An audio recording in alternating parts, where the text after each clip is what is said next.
നമ്മുടെ തലസ്ഥാനത്തെ ഒരു സർക്കാർ മെഡിക്കൽ കോളേജിൻ്റെ അവസ്ഥയാണ് ഞാനിന്നിവിടെ ഈ വീഡിയോയിലൂടെ കാണിക്കാൻ പോകുന്നത്.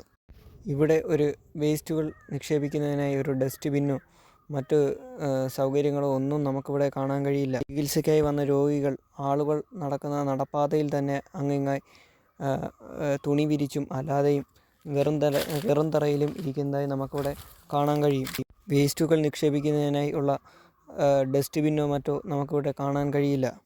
ശുചിത്വത്തിൻ്റെ കാര്യത്തിലും ഏറെ അധികം പുറകിലോട്ടാണ് ഈ സർക്കാർ മെഡിക്കൽ കോളേജ് എന്നുള്ളത് നമുക്കിവിടെ സന്ദർശിച്ചാൽ മനസ്സിലാക്കാൻ കഴിയുന്നതാണ്. ഇത്തരം പരിമിതമായ സൗകര്യങ്ങളാണ് ജയിപ്പിച്ചു വിട്ട സർക്കാരുകൾ സ്വന്തം ജനങ്ങൾക്ക് നൽകുന്നത്.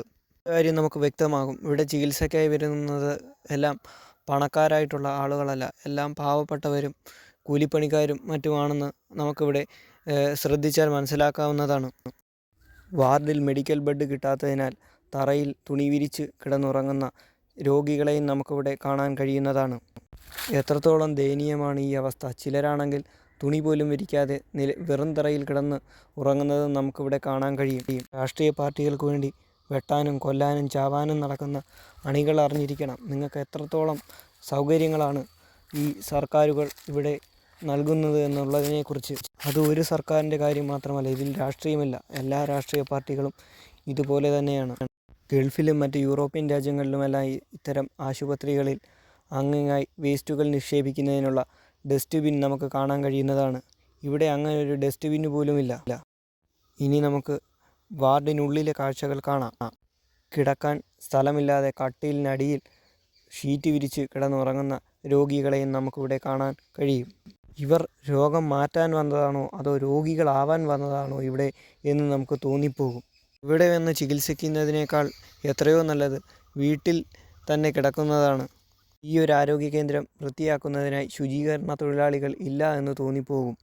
കാരണം അത്രത്തോളം വൃത്തിഹീനമാണ് ഈ ആശുപത്രിയും പരിസരവും.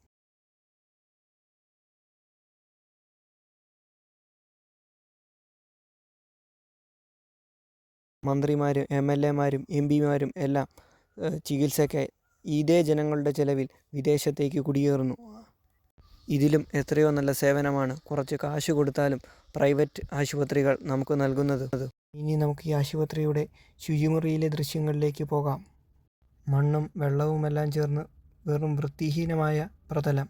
ഈ പ്രതലത്തിൽ മനുഷ്യവിസർജ്യങ്ങൾ വരെ നമുക്ക് കാണാൻ കഴിയും.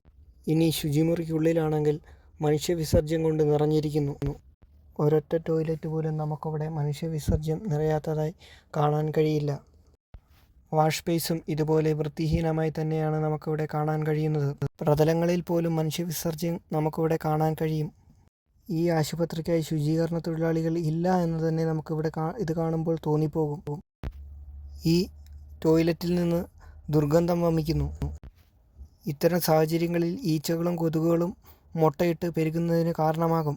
ഇത് പലതരത്തിലുള്ള രോഗങ്ങൾ ഇവിടെയുള്ള രോഗികൾക്കും കൂട്ടിരിപ്പുകാർക്കും ഉണ്ടാക്കാൻ സാധ്യതയുണ്ട്. അതായത് ചികിത്സയ്ക്ക് വരുന്നവർ രോഗികളായി തിരിച്ചു പോകുന്ന സാഹചര്യമാണ് ഇവിടെയുള്ളത്. നമ്മുടെ സർക്കാർ ഘോരഘോരം വ്യക്തി ശുചിത്വത്തെക്കുറിച്ചും സാമൂഹിക ശുചിത്വത്തെക്കുറിച്ചും ഘോരഘോരം പ്രസംഗിക്കുന്നത് വെറും പ്രഹസനം മാത്രം ആണ് എന്ന് നമുക്ക് ഇത് കാണുമ്പോൾ മനസ്സിലാകും. മുഖ്യമന്ത്രിയുടെ നവകേരളം വെറും പ്രഹസനം മാത്രമാണ്. നവകേരളമായിരുന്നെങ്കിൽ ഇത്തരം കൃത്യവിലോപികളായ ഉദ്യോഗസ്ഥരെ എപ്പോഴേ പിരിച്ചുവിടുമായിരുന്നു.